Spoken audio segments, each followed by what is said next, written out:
Happy birthday to you.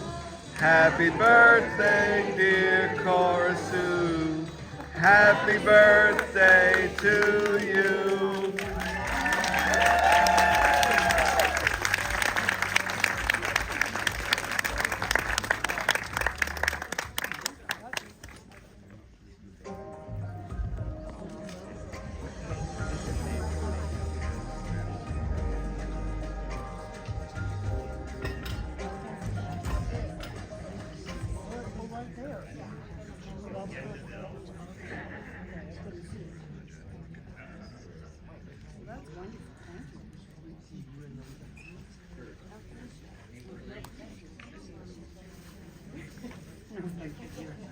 Hi friends, thank you for joining us today, our final day of the festival. It's so nice to have you here at this special screening of The Sin of Nora Moran. This is co-presented by the Academy Museum. This 35mm preservation print is courtesy of the UCLA Film and Television Archive. Thank you.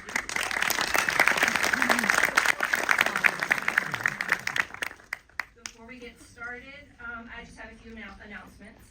If you could please silence any devices that you may have with you. And we would like to thank our presenting sponsor, Fandango at Home, for their generous support of the festival this year. If you could please join us closing night tonight at the reception that will be at the Club TCM at 9 p.m. that is presented by Fandango at Home. For this screening, we are fortunate to have KJ Miller joining us. She is a film programmer, writer, and educator based right here in Los Angeles. She currently serves as the director of the Film Programs Department at the Academy Museum of Motion Pictures. And since 2018, she has been adjunct professor at the Film and Video Department at Cal Arts. Please join me in welcoming KJ Miller.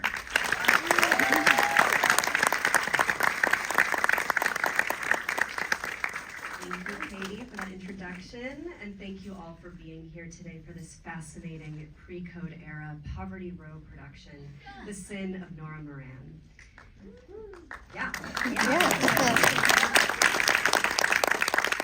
At the time dubbed Hollywood's latest enigma, the star of today's picture, Zita Johann, was born in 1904 in what was then the Austro-Hungarian Empire, now part of Romania.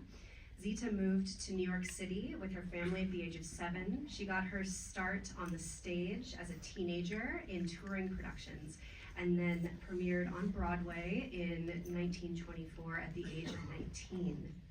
In the late 1920s, Johann signed with MGM, where she worked a script approval clause into her contract, and thus proceeded to turn down every project that came her way. Finally, she asked to be released from her contract just 6 months later. The film that she finally did attach herself to for the first time was D.W. Griffith's The Struggle from 1931, though her best known role is certainly as Helen and Anaximandron in Universal Pictures' The Mummy, opposite Boris Karloff, of course. The Sin of Nora Moran was released on December 13th, 1933, and is the perfect storm of salacious pre-code themes, including infidelity, implied sexual assault, blackmail, a sex scandal, and a female prisoner on death row. The film was produced by Majestic Pictures Corporation, a so-called Poverty Row studio, active in the 1930s and responsible for making B-grade westerns, mysteries, crime films, and other genre fare.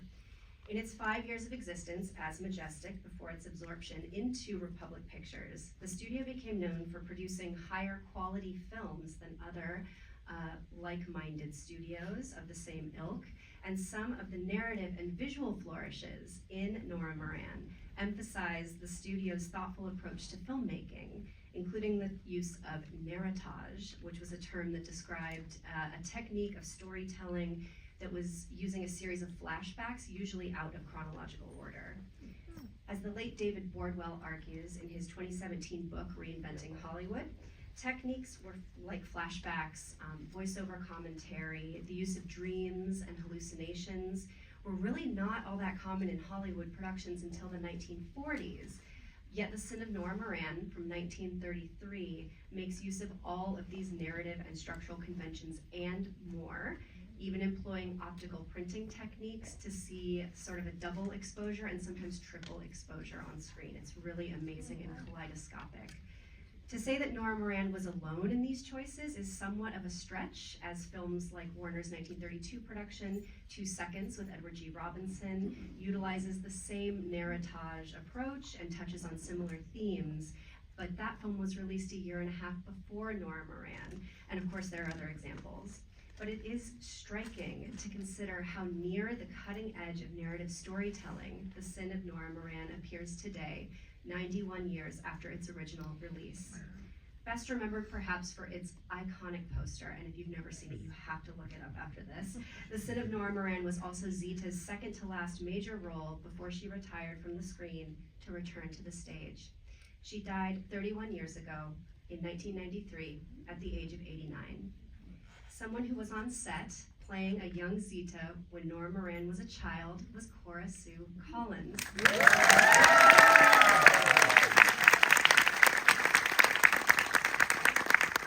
so thrilled to have her with us today.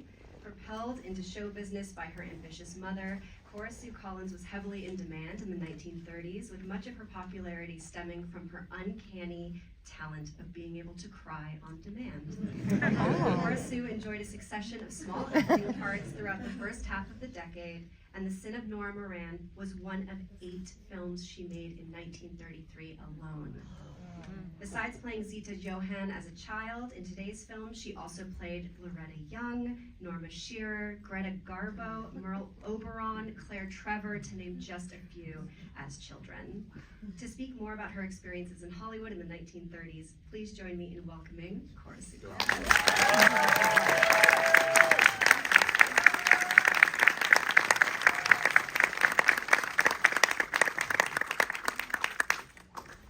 Cora Sue, thank you so much for being here today, and happy belated birthday on Friday. Cora Sue celebrated her 97th birthday. So as you mentioned in your bio, you are often brought in to play younger versions of movie stars. Yes. Why do you think you were the go-to actress for such a task? I must have the most common face in the world. They can make me up to look like anybody.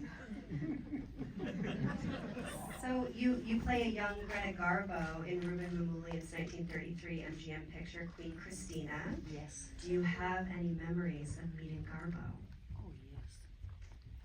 She selected me personally to play her as a child. It's very, very flattered, very complimented. Anyway, she was a lovely lady and very, very misunderstood. People thought that she was arrogant. She wasn't. She was just private. She simply wanted to know the people that she wanted to know. I think that was her prerogative. Mm-hmm. But she was a lovely lady, and she was known for being very, very stingy, which is nonsense. Because when I went to her apartment, I would say, "Oh, I have 3 of those. I have 4 of those." Every time she'd go to Sweden, she would bring me back gifts. Just the same things that she used herself. She was a lovely lady. And fortunately for me, I was blessed. I got to stay friends with her till the end of her life. I loved her. And so you have quite a hefty monologue to deliver in those opening moments of Queen Christina. Do you think that you were born with that ability to memorize long stretches of dialogue, or did you really have to work at it? No, I was born with that. That just came naturally. I was very lucky. Very lucky, and that sequence is pretty remarkable to watch, because there's a moment where you sort of stumble, the character stumbles, or you think she's stumbling, and you're like, oh no, and then you recover and you keep going, and it's just amazing. But yeah, you're not struggling as an actor, just the character is. I enjoyed so much. I got to watch that on the big screen for the first time a few weeks ago. Oh yeah? I loved it. I got to see all the little details that I couldn't see. Yeah, it's a remarkable film. So when you shot The Strange Case of Clara Dean in 1932, a year before this film, in which you play a younger version of Frances D, you were asked to cry on command for the camera. What are your memories of being able to access emotions on demand like that? Oh, I must have been a real brat to work with. Because the camera was facing us, and my mother was standing here. And in front of me two armed men, you know, I mean, I was a little girl, they seemed enormous to me, in uniform, dragged my mother away. I could see the bottoms of her feet. And they said, aren't you going to cry? I said, bring my mother back. They said, aren't you going to cry? I said, bring my mother back. Bring her back. And then I said, if you want me to cry, just ask me. And give me a moment to think of something sad. Because at night, my mother would read the Bible to me. And boy, there's nothing but sad tales. All I had to do was make one of those videos. Cry like a baby. So you were so popular during this time in the 1930s that Louis B. Mayer actually created parts for young girls in stories where young girls weren't part of the original story. I think the strongest example of that is Treasure Island. He wrote in, or he made the screenwriter write in a young girl to add you into the film, where you appear opposite Jackie Cooper. So can you share anything with us about that experience on the production? There's something about flippers. Something about what? Flippers. Something, well, by then I lost a front tooth, so they made me a little plate. I call it my flipper. Because I could flip it up and down. Now, there was a scene where my back was to the camera, and facing me was Louis Stone, and he was supposed to be very serious. I remember my back was to the camera, so I'd sit in front of him, and the most serious part, I'd flip my break out. So finally the director came and said, Cora Sue, stop that.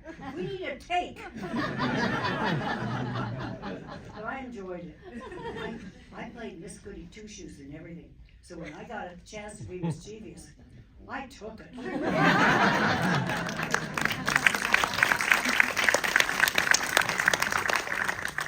We'll certainly see a little bit of that today in the film. Cora Sue, thank you so much for being with us here today to recount your memories of the era.